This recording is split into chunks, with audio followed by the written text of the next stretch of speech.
Good evening and welcome to Scotland at 7. My name is Saoirse Healey. Today I'm joined in the studio by the runner of Perth and Kinross Yes Hub, William Duguid. William, how are you tonight? I'm fine tonight. I'm looking forward to a somewhat more calm set of stories than we might have had last night. So I chose my night well, I think. Absolutely, yeah, no, we've got today's top stories, which are definitely not as chaotic as yesterday. So we'll start off as ever with the Ukraine update. Today is day 407 of the war. President Emmanuel Macron met his Chinese counterpart Xi Jinping in Beijing today and told Xi, "I know I can count on you to bring Russia back to reason." The European Commission, Ursula von der Leyen, also in Beijing, warned China that any arms shipments to Russia would significantly harm relations. She also said that she had encouraged Xi to reach out to the Ukrainian President Volodymyr Zelensky. Ukraine has made what the Financial Times has called its most explicit statement of Ukraine's interest in negotiations since cutting off peace talks last year in April, saying that it is willing to discuss the future of Crimea. The head of Russia's private Wagner militia group, Yevgeny Prigozhin, has said that there are no signs of Ukrainian forces leaving the eastern city of Bakhmut, the scene of the longest and bloodiest battle in Russia's war. The Kremlin has said Russia is taking steps to ensure the safety and defended its decision to station tactical nuclear weapons in Belarus. Residents of Ukraine's southeastern region of Zaporizhia have been asked to avoid mass gatherings on Easter this Sunday and to pay attention to air raid sirens and to remain cautious during the Easter holidays. It remains unclear who was behind the sabotage of the Nord Stream pipelines between Russia and Germany, which spewed gas into the Baltic Sea last year. Sweden's prosecution authority, which was investigating this incident, has said today. The Russian girl, sent to an orphanage after drawing an anti-war sketch at school, has been taken from the facility by her mother.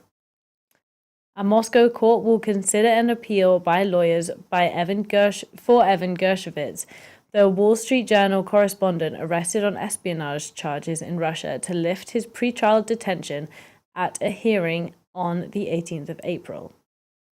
Ukraine's state arms producers said today it would launch a joint production of 125mm rounds for Soviet-era tanks with arms producer Polska Grupa Zaporownia, the PGZ, in Poland. Bilateral relations between Sweden and Hungary are at a low point. Prime Minister Viktor Orban's Chief of Staff, Gerli Gulas, said today at a media briefing, Hungary is one of the two nations holding up Sweden's accession to NATO. William, do you think that the talks with Xi Jinping and China, do you think that that could potentially be an avenue towards the end of the war and of hostilities? Do you think China is the key to bringing Putin back into the fold? I've always thought China would be the key because China is the player on the board that we always knew was in touch with Putin to an extent, and now they're in touch with the EU as well. So I think what China does next is important. China will, of course, do what suits China's interests, as you'd expect of any country, but particularly of China. And their interests are typically long term, and they may not entirely match what you think they're going to match. So it is good to see the geopolitics gradually coming together. A very slow process, but we need a way out of this morass. It's getting fairly frightening on several fronts, not least the link up between Putin and Lukashenko in Belarus. So I am hopeful. I can see the sort of two sides to dealing with China, with Macron being very confident about the sort of connection they've got with Putin, and Ursula von der Leyen being just a wee bit more sceptical and warning China against, quote, arming the aggressor. I certainly wouldn't want to see China give Russia large amounts of arms, but then again, NATO is giving Ukraine large amounts of arms to defend itself. And who knows how that will weigh in the scale of what the Chinese wish to do. Whether they will push hard for talks or just keep trying to rein Putin in, I hope they do the latter. But whether they do the former, we'll just have to wait and see. And of course, who knows what the bottom line of the talks will be, what Ukraine's end goal will be. At the moment, I suspect, is a fairly extreme rolling back of the gains that Russia has made, and so it should be extreme. 1991 Ukraine borders, including Crimea, I suspect, will be the starting point. Where Russia's starting point will be, who knows, and where it will end up, who knows. But I'm hoping that it is the start of something, and that's perhaps all we can hope for at this stage in the game. Yeah, excuse me. Yeah, as you were saying, at this point of the game, all we need is the initial sit down. And so moving on to the Wall Street Journal, Evan Gershkovich, where do you see that going? Do you think that he will be released? He will face charges in Russia? Or do you think that, like the Brittany Griner incident earlier in the year, do you think that there'll be some kind of diplomatic push to bring him back to Impossible America? to be sure, but I think there will be some sort of diplomatic thing, and there will be a prisoner exchange of sorts. It's not really in Russia's interest to inflame the US by being any harsher to him. I think he's been fairly hard done by, from what I can tell. But you just never know in the world of espionage who's doing what. But he shows every indication of just being a regular journalist.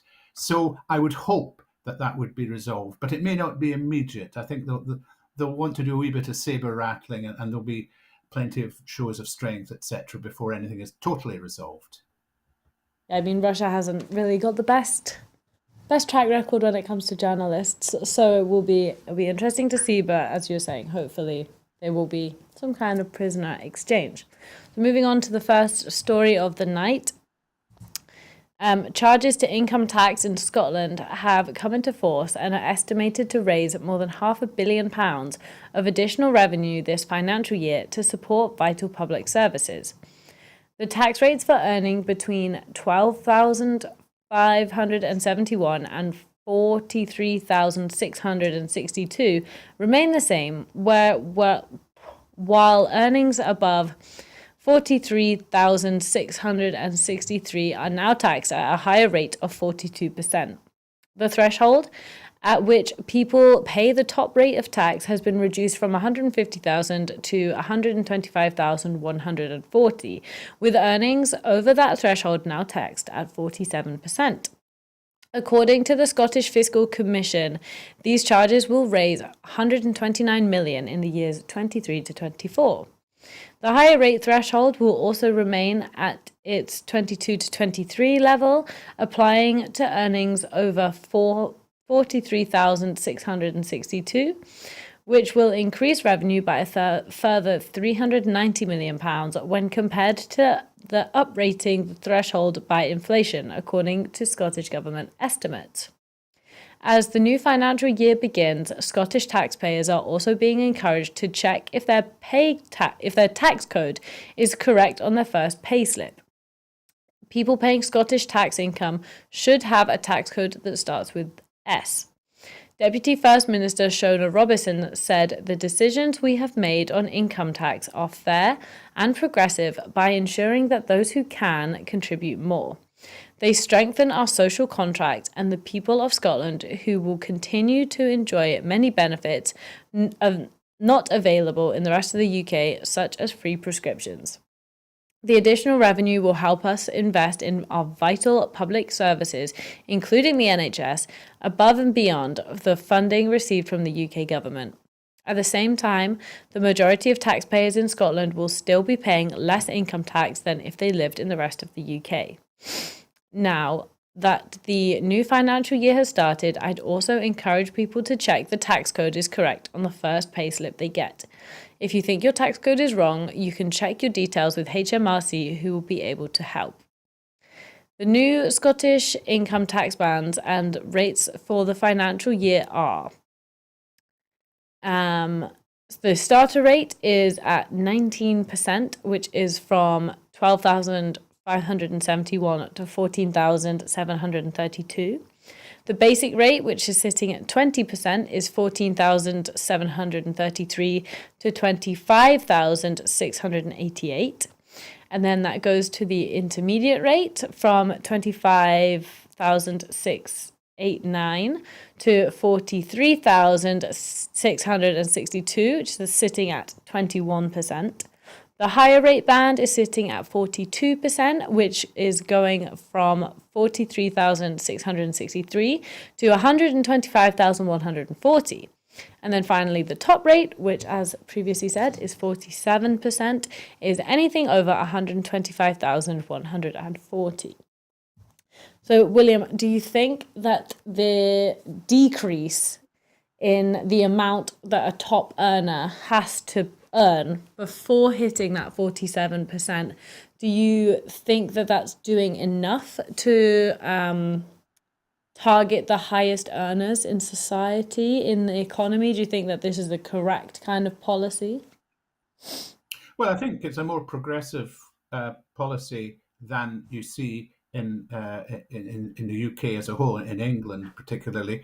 I think that there will be certain politicians who'll be squealing about how the higher earners are being hit harder than they are in England. That comparison is always made, but we do need to raise money to create the sort of society that we want to do. We do have a limited budget, and this is a way of progressively increasing the amount of money that there is available to spend. Whether it's enough, we'll just have to see.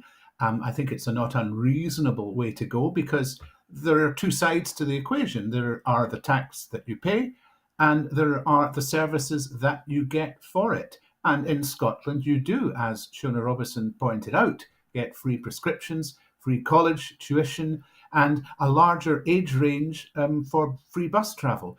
Speaking for myself, just the prescription and the bus travel on their own would have been an extra £800 to £900 if I were still living in England. So that's something I don't have to pay. So, it's, I think, a perfectly fair way to go about it. And I think it's going to be difficult for Labour to criticise very much about it, but I think the Tories will keep banging on about it. But it's certainly in the right direction, and it's a fairly steep shrinkage of the threshold, but nevertheless, I think it's perfectly affordable, or likely to be perfectly affordable by the vast majority who fall into that category. So I think it's a reasonable settlement, if you like, and we'll see how we get on with it.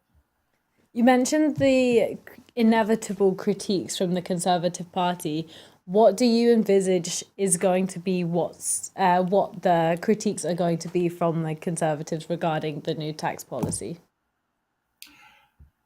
Well, Scottish people are taxed far too much. They mean higher rate taxpayers because, as was said, there are a lot of people who actually pay less tax than they would if they lived in England at the lower end.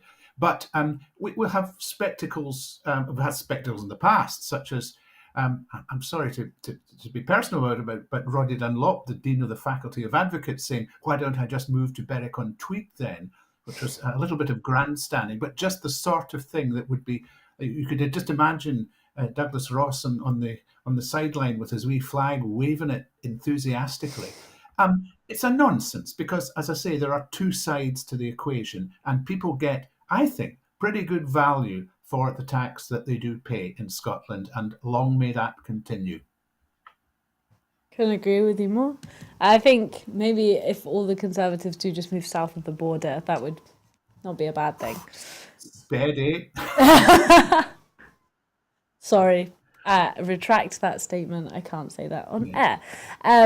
So moving swiftly on before I get in trouble, the benefits sanctions slow down claimants' progress into work and are likely to force them into taking lower paying jobs that leave them hundreds of pounds a year worse off, according to an internal report that the government has tried to suppress. The findings of the Department of Work and Pensions, the DWP, report has echoed a series of independent studies showing sanctions, in effect fines amounting to hundreds of pounds, imposed on claimants for supposed infringements of benefit rules are ineffective as a way of getting people into jobs to work more hours. The report is embarrassing for the government, which has aggressively promoted sanctions as a part of its plans to force claimants to take a job or to work more hours. Completed in August of 2020, its release was blocked by the then Work and Pension Secretary Theresa Coffey on the grounds that it was not in the public interest. The report found those claiming universal credit who have received a sanction are more likely to take on a lower paid job than someone who has not received any sanctions. Sanctioned UC claimants on average earned £34 a month less than non-sanctioned people. The impact was felt even harder by young people and people under 26 who received a sanction earning of £43 a month less than unsanctioned person in the same age group. The SNP responded to the publication of the report by reiterating its calls for the UK government to scrap the cruel benefit scheme and follow the footsteps of the Scottish government by building a social security system based on fairness, dignity and respect. Commenting, SNP social justice spokesman David Linden said, "This devastating report, which was kept under wraps by the Tories for years, has exposed the harsh reality for households up and down the country. The sanctions regime introduced by the Tories just pushes people deeper and deeper into poverty, and as this report shows, does not help people get back into higher paid jobs. It in fact keeps them on universal credit for longer and leads them to taking lower paid jobs."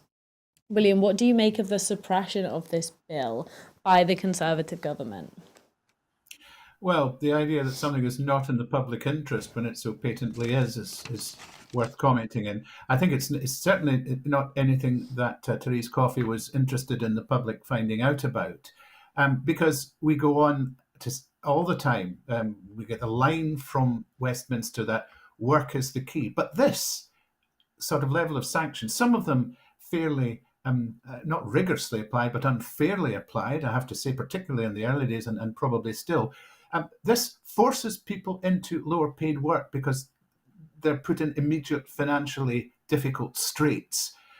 It's really lower paying jobs and hundreds of pounds worse off than they otherwise would have been. It's not a deterrent, it's simply a route into poverty. And so, yeah, the suppression, I'm hardly surprised. It's the sort of thing that one has really come to expect in a lot of cases, but it's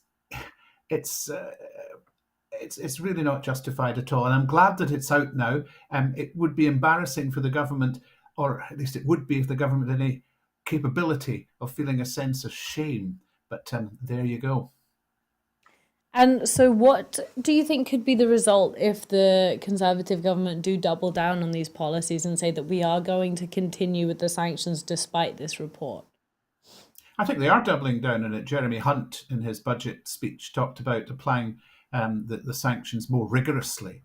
It's not rigor, it's cruelty. I mean, you get sanctioned for things like missing appointments when it's simply not your fault, and it may be because of the bus service not being adequately funded and not getting you there. It really isn't a solution. I think the result of doubling down will simply be to drive more people into poverty, cause more misery, make them unwell with the constant struggle to make ends meet, and it's an entirely self-defeating process. But Conservatives will do what they do. And so we don't have this structure in Scotland. We have, as was mentioned, a different system when it comes to social justice. We have universal credit naturally, but we don't have the sanction structure. Okay, we do have but we have a slightly different system in Scotland. But what do you think can be done to empower people into jobs, to encourage them to take to seek out the higher paying jobs without these sanctions? Well, I think it's difficult in an economy that's struggling to encourage people into high paying jobs. And I think to an extent, you have to accept that if the economy is in poor straits, you need to support people to get into the jobs that are right for them. And you need to provide proper encouragement, not an arm up the back, but proper encouragement about finding what jobs exist and to be creative in doing that. Um, we have an attitude here, and it's really the attitude in Scotland that's different. And the policy of the Scottish government, as far as possible, is to mitigate what they see, and I would agree with them, what they see as the deleterious effects of the Westminster regimes. So it's a question of attitude, and I think that we have a more enlightened attitude here, and I would just encourage more of that insofar as resources allow, which is always the thing we come back to in Scotland. And you mentioned about the Scottish difference, so that transitions really nicely into our next story. The two-child limit for the UK benefits is now affecting 1.5 million children, with more than 1 million of them growing up in poverty, a campaign group has said in a report into what is termed one of the nastiest policies. The cumulative impact of the limit, which means that parents cannot claim child tax credit or universal credit for any third or subsequent child born after April 2017, meant it could eventually affect about 3 million children, with families losing out on up to £3,235 a year, a study has found. The report into the scheme, 6 years after it began, carried out by Child Poverty Action Group, CPAG, and supported by the Church of England, among others, said that the impact has been exacerbated by the wider cost of living crisis.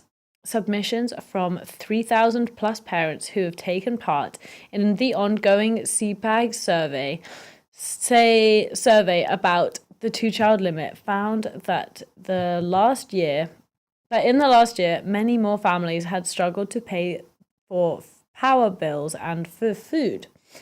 Individual testimonies from some of those affected include parents missing meals, children unable to join school clubs and outings, and women feeling forced to return to work when their babies are just a few months old. While ministers bill the limit as a fair way to ensure people take financial responsibility for their family decisions, CPAG said there is no evidence that it has affected fertility rates, and it simply pushed a huge number of children into poverty, something which has been shown to affect long-term life chances. Abolishing the limit would cost $1.3 billion a year, the report has said, and would lift 250,000 children out of poverty, and a further 850,000 in less deep poverty. According to CPAG's calculations, the limit now hits 1.5 million children, 1.1 million of whom are in poverty, with 58% of families affected having someone in work. The group's survey showed that of working families affected by the policy, 87% said it made it harder for them to pay for food during the year 22 to 23. This was up from 78% a year before. The rate for non-working households is about 90%. For all affected families, the proportion of struggling with gas and electricity bills rose from 73% to 82%, despite the government's intervention to limit bills. The two-child policy limit has been a controversial policy because of its impact on poverty rates, but also because of the so-called rape clause, under which women can claim Social Security for third or later children, but only if they demonstrate that the child was conceived via rape. The £25 Scottish child payment introduced by the Scottish Government helps to mitigate the two-child cap and is available to all families under 16, all children under the age of 16 in eligible families. And that just really illustrates some of the differences between Westminster and Hollywood. What are your initial thoughts when you hear a story like that? Well, I'm not surprised to hear that the two-child limit effectively just pushes people into poverty, particularly children. You're right to point out that the Scottish Government's child payment is making a dent in the problem, but only a small dent because that's all it can do and all currently that the Scottish Government can afford. But at least it shows the direction of travel in which we need to go. I think it's quite shocking that 1.5 million children fall into the category of being a third or subsequent child, and more than two-thirds of them are in poverty as a result of this. So to call it this nastiest of policies is not exaggeration.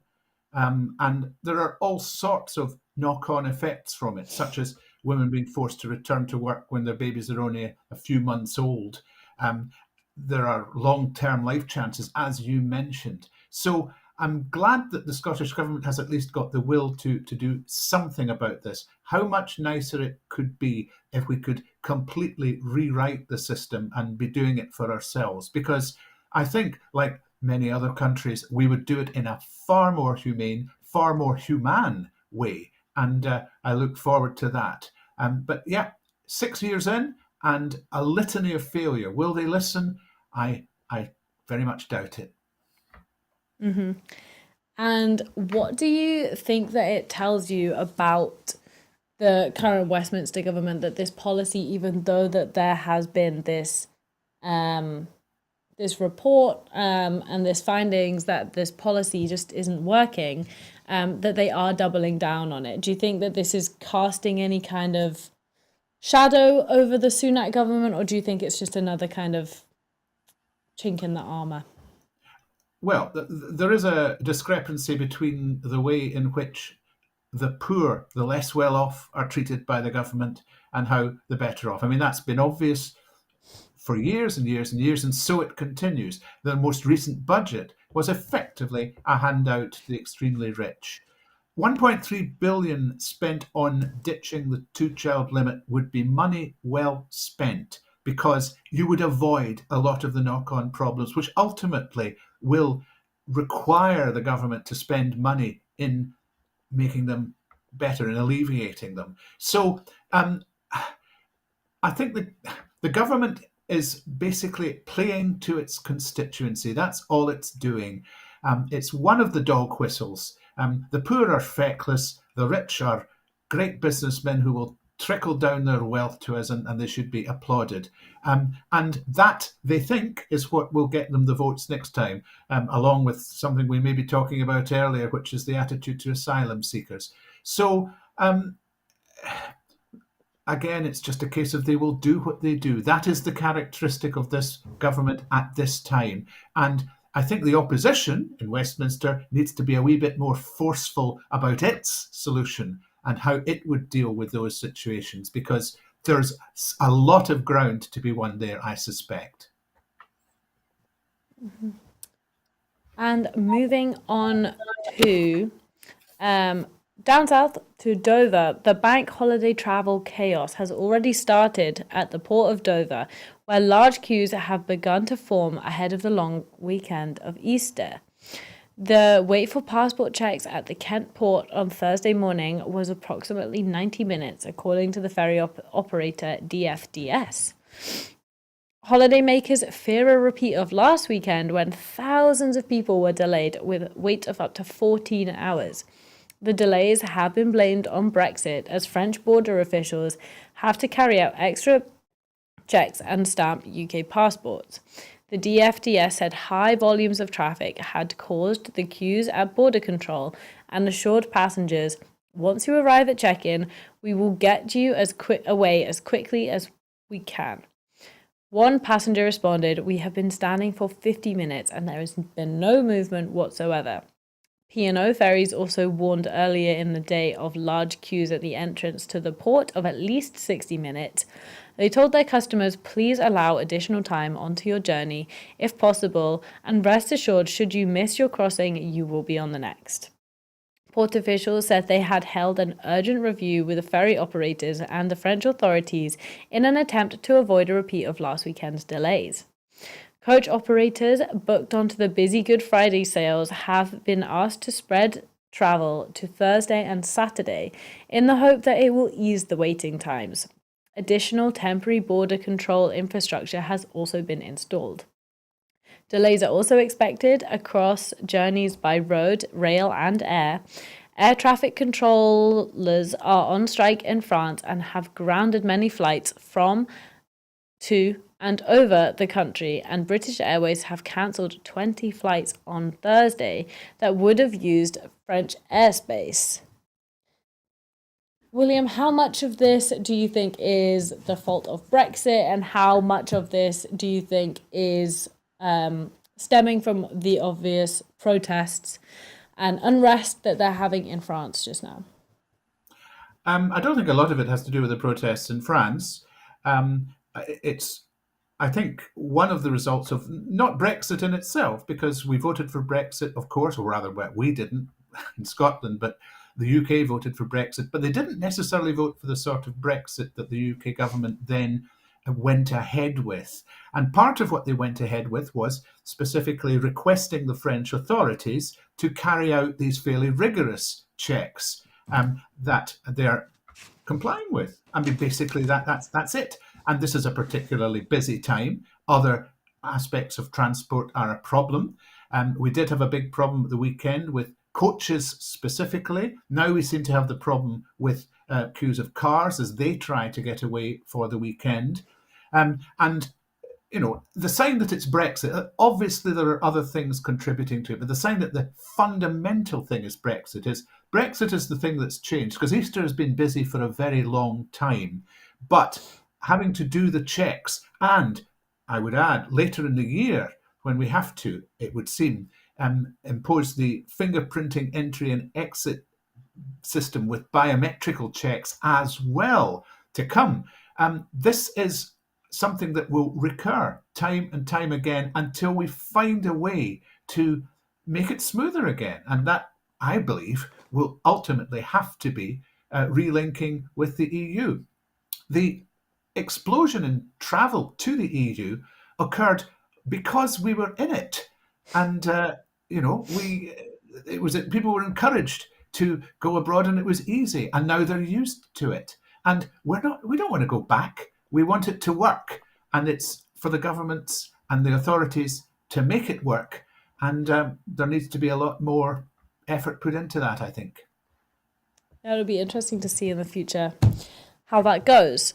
So moving on to the global economy, the IMF have predicted that it is heading for the weakest period of growth since 1990, as higher interest rates set by the world's top banks drive up borrowing costs for households and businesses, the head of the IMF has warned. Kristalina Georgieva, the IMF's managing director, said a sharp slowdown in the world's economy last year after the aftershocks of the COVID pandemic and the Russian invasion of Ukraine would continue in 2023 and risk persisting for the next 5 years. In a curtain-raiser speech before the fund's spring meetings in Washington, D.C. next week, she said global growth would remain about 3% over the next 5 years, its lowest medium-term growth forecast since 1990. This makes it even harder to reduce poverty, heal the economic scars of the COVID crisis, and provide new and better alternatives for all, Georgieva has said. In a downbeat assessment as the world grapples with the worst inflation shock in decades, she said economic activity was slowing across advanced economies in particular. While there was some momentum from developing nations, including China and India, low-income countries were also suffering from higher borrowing costs and falling demand for their exports. Ahead of the IMF publishing a revised economic forecast next week, Georgieva said global growth in 2022 had collapsed by almost half since the initial rebound from the COVID pandemic in 2021, sliding from 6.1% to 3.4%. With high inflation, rising borrowing costs, and mounting geopolitical tensions, she said global growth was on track to drop below 3% in 2023 and remain weak for years to come. As many as 90% of advanced economies would experience a decline in their growth rate this year, she warned, with activity in the US and the Eurozone hit by the highest interest rates. The IMF chief said turmoil in the global banking industry over the past month showed there were still dangers for central banks to overcome. However, she urged policymakers to continue using higher interest rates to tackle inflation while providing separate support for struggling banks. This is the right course of action so long as financial pressures remain limited. The IMF meeting next week will be its first gathering of world leaders and central bank leaders since the UK fell under the spotlight at its annual meeting in autumn, when Kwasi Kwarteng was recalled to London by Liz Truss to be sacked after the disastrous mini-budget. It's not the most optimistic of predictions from the IMF. Obviously, we were talking about poverty relief earlier. How do you think that this kind of global trend is going to impact us here in the UK? Well, I think we have some very specific problems ourselves, but I think the global trend cannot but affect us too. I would probably raise a slight eyebrow at Kristalina Georgieva's embrace of higher interest rates, because I'm not sure that's a great thing for ordinary folks, and indeed tends to shrink people's willingness to spend, because people aren't daft. If they're not going to go out and spend money they haven't got.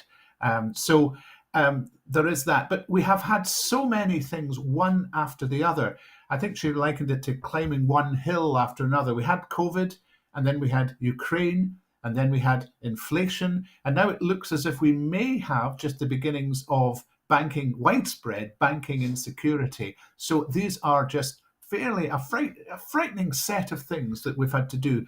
And she also says we've been good climbers so far, but it's getting a bit foggy on the path, and maybe the ropes binding us aren't quite as secure as they were. And that's an interesting metaphor, and I would tend to agree with her. And yes, I think we will be affected with it, but equally, the UK has got every capacity to do its self-damage as well. So, yeah, a rocky road ahead for us all, I think. And the IMF chief has also been quoted saying that something is going to go boom. Do you think that reforms, like economic reforms, can they only go so far before you need a more radical overhaul of this kind of global economic infrastructure that we currently have? We'll have to see where it takes us, because things could get very chaotic. If there is something that gets into the banking system that causes a domino effect, then we're going to have to look very seriously about what we do to get out of it. The last time we had a crisis, I'm not sure we solved it in the right way, because we just basically rewarded bankers for their failure. I was always applauding Iceland for sending them to jail, for goodness sake. So I think it could be a very chaotic time, and we may have to look at a radical overhaul. How we pull that off with everything else that's going on is a question. But hey, life was meant to be interesting, I suppose. A very dull moment. So moving back to the UK, ministers have warned of a potential humanitarian catastrophe if asylum seekers arriving in the UK are accommodated in camps, on military bases, and on barges. Apparently, 171 organisations, including the Refugee Council, Choose Love, faith groups, City of Sanctuary representatives, and law centres, have written to Rishi Sunak urging him to listen to common sense and scrap plans for asylum camps at former RAF bases in Scampton in Lincolnshire, Wethersfield in Essex, and Catterick in North Yorkshire, and the site of a former prison in Bexhill in East Sussex, along with the proposals to use ferries and barges. The letter said these sites are deeply unsuitable and the government risks creating an entirely preventable humanitarian catastrophe if it presses ahead with plans to house people seeking asylum on these sites. The UK government immigration minister Robert Jerrick announced on the 29th of March that long-trailed plans for camps on former military sites would in fact go ahead. The UK government has also stated its intention to use ferries and barges as accommodation.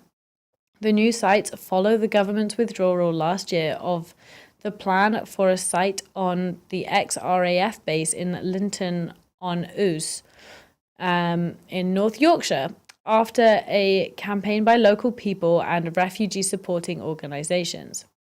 We believe people should be housed in communities, not camps, the letter states. Placing thousands of people in confined sites in remote locations that will cause significant harm to people fleeing the war and persecution and damage community relations. The signatories of the letter advocate a less headline-grabbing approach of speeding up the process of asylum claims.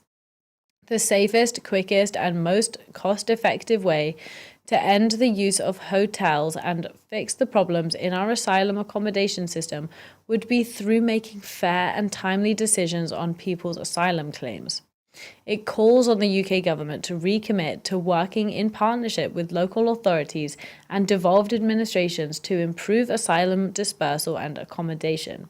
It also urges the UK government to completely scrap the illegal migration bill. So, housing refugees and asylum seekers in military bases, that feels like something from some kind of dystopian movie rather than an actual government policy that you would see. The UK is meant to be a leading democracy.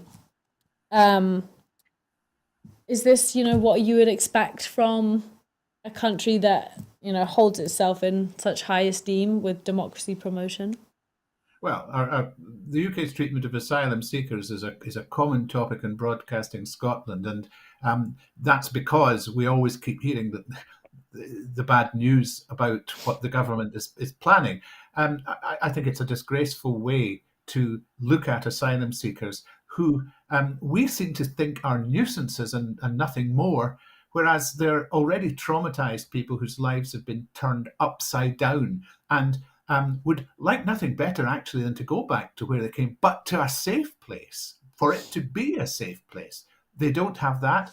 They need our help, and we're making it as difficult as we can for them. We're deliberately picking these places because we don't think they'll like them, because they'll be a deterrent. And that is just not the way to look at asylum claims.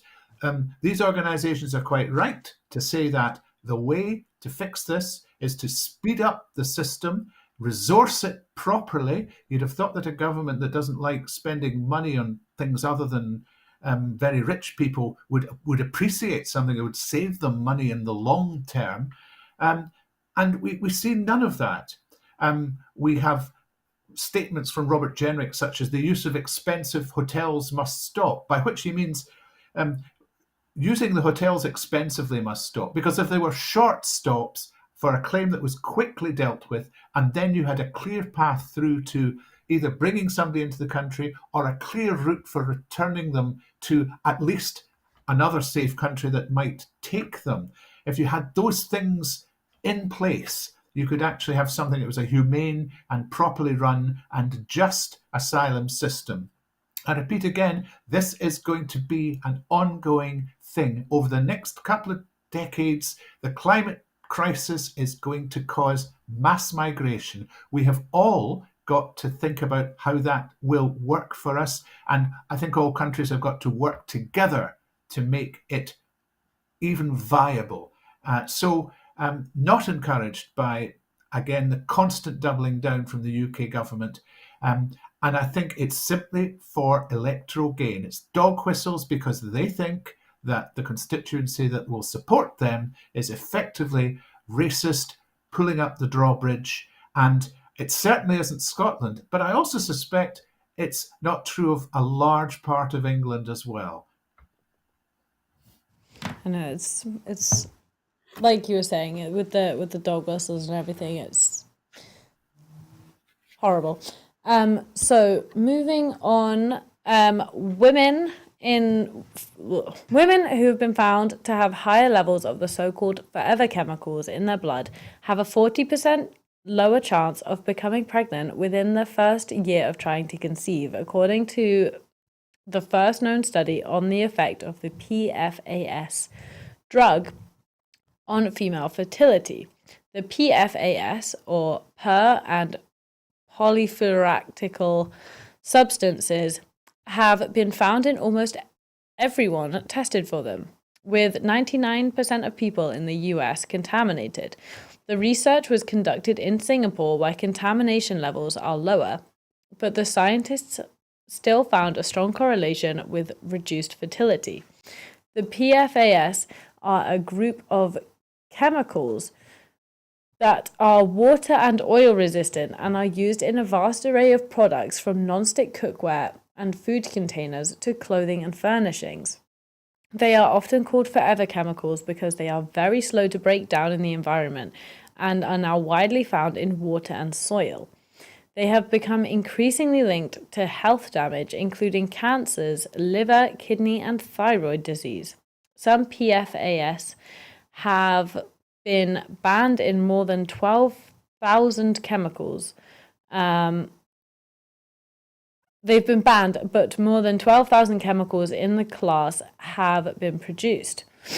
The scientists who conducted the research called for the entire group of chemicals to be more heavily regulated. Dr. Damaskini Valvi, an assistant professor at Itchen Mount Sinai, said, "We are currently facing a global PFAS contamination problem. Stopping producing PFAS in the first place is the only way that can help us avoid exposure completely." The study, published in the journal Science of the Total Environment, included more than 1,000 women of childbearing age in Singapore who were trying to conceive. It found a range of PFAS levels in the women's blood and assessed the chemical impact at each quarter between the lowest and highest exposure levels. Those women with PFAS mixture levels 1/4 higher than the average had a 40% lower likelihood of becoming pregnant within the year. These women also had a 34% lower chance of having a live birth within 12 months. The US data has shown that greenhouse gas emissions have risen at an alarming rate last year.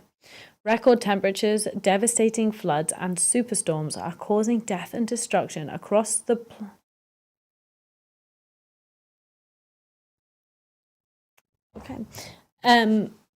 William, can I get a quick comment from you about the PFAS levels within the chemicals?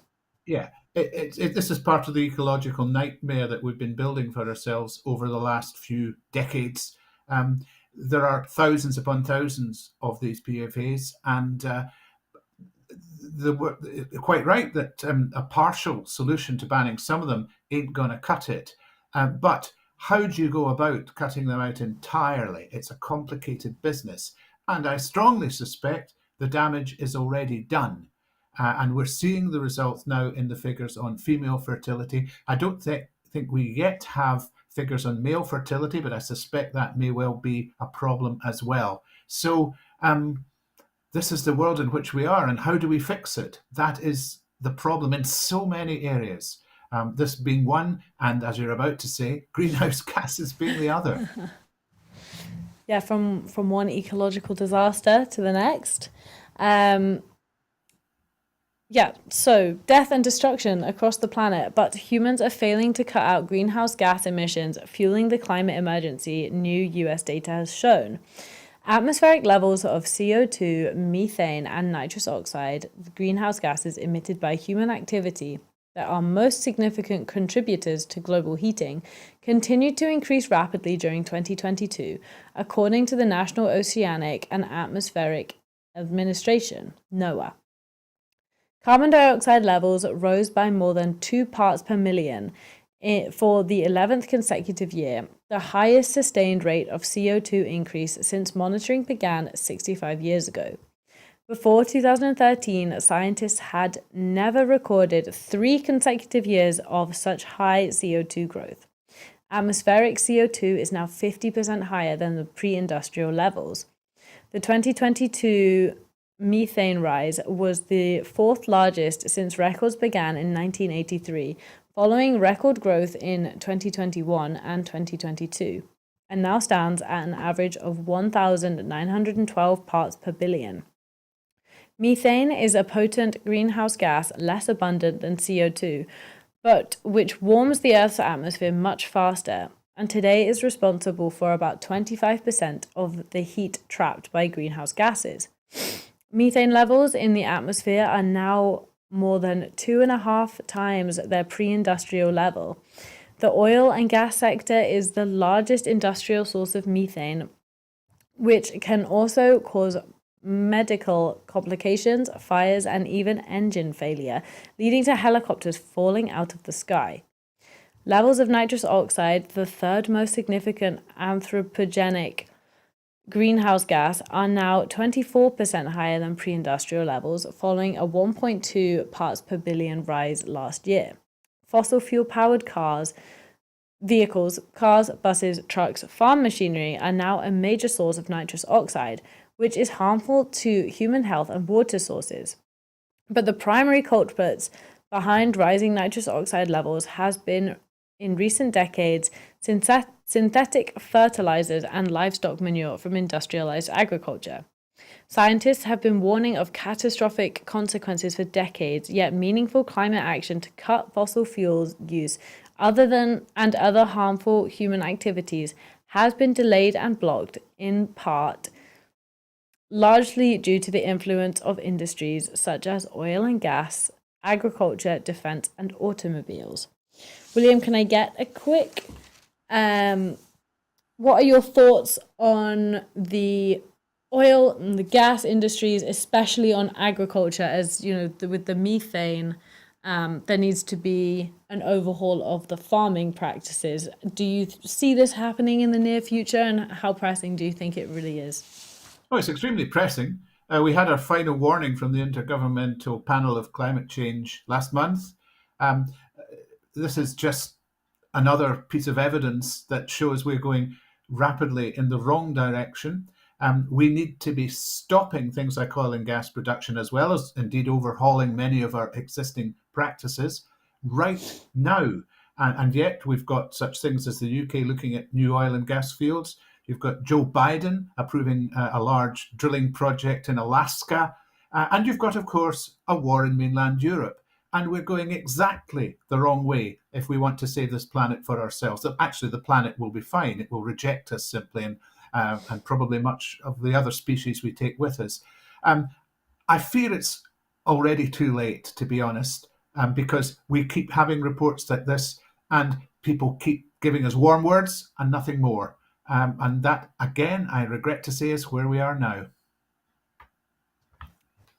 And moving on to our final story of the night, Michael Matheson, Cabinet Secretary for NHS Recovery, Health and Social Care, has visited NHS 24's newest contact centre in Hillingdon, Glasgow, to see firsthand the preparations in place to support the public over the Easter weekend holiday.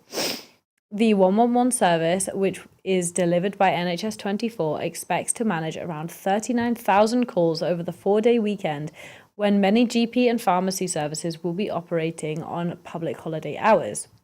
NHS 24's health information website and the new NHS 24 online app will also be offering a range of health advice, and thousands of people are expected to visit these channels and make use of the symptom checkers, which are a quick and easy way for people to get access to the help that they need. During the visit, Mr. Matheson met nurses and call handlers, many of whom will be working over the holiday to provide support to the public. He said, "I was pleased to meet some of our hard-working NHS staff and thank them for their dedication and commitment, particularly over the last few challenging years." NHS 24's range of services include NHS Inform and the new online app, which will be available to support people with their health needs this weekend, helping the public to get the right care from the right place over the Easter break. We can all play our part in relieving pressure on the NHS at busy times by making sure we have the prescriptions we need, ensuring that we have medicines for common illnesses in our home, and checking on NHS 24's new online app on where to go and where to go for treatment if we need it. So William, one last comment from you. Will you be hoping that you won't be needing to use this app over the Easter holidays? I'm very much hoping that. Thank you very much. I did have to get medical attention in Easter 1995, and I remember worrying about that being a long holiday. Good to see Michael Matheson making a start in a highly challenging brief, and his First Minister and Deputy First Minister can both tell him how challenging it is, and also to paying regard to NHS staff who have been working their socks off for the last 3 years and deserve every applause, not just applause out the back door, but constant applause. And also important to note that, yes, people can be a wee bit careful about how they look after themselves. Have the over-the-counter meds at home, have a basic first aid kit, hope for the best, and use the app if you need it. You're selling the app really well there. So that's it for this evening. And before I go, I just wanted to thank William for being in the studio with me today. You've had some incredible insights, and thank you for joining us. And I just want to remind everyone watching at home that at Broadcasting Scotland, we depend on the generosity of you, our supporters, our viewers.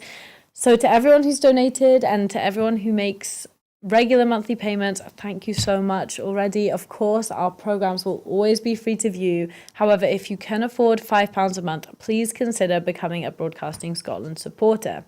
We've set ourselves the target of adding 10,000 new paid supporters to enable us to employ a staff to make more programs. Good night. I've been Sister Healey. Thank you so much for watching. Bye bye.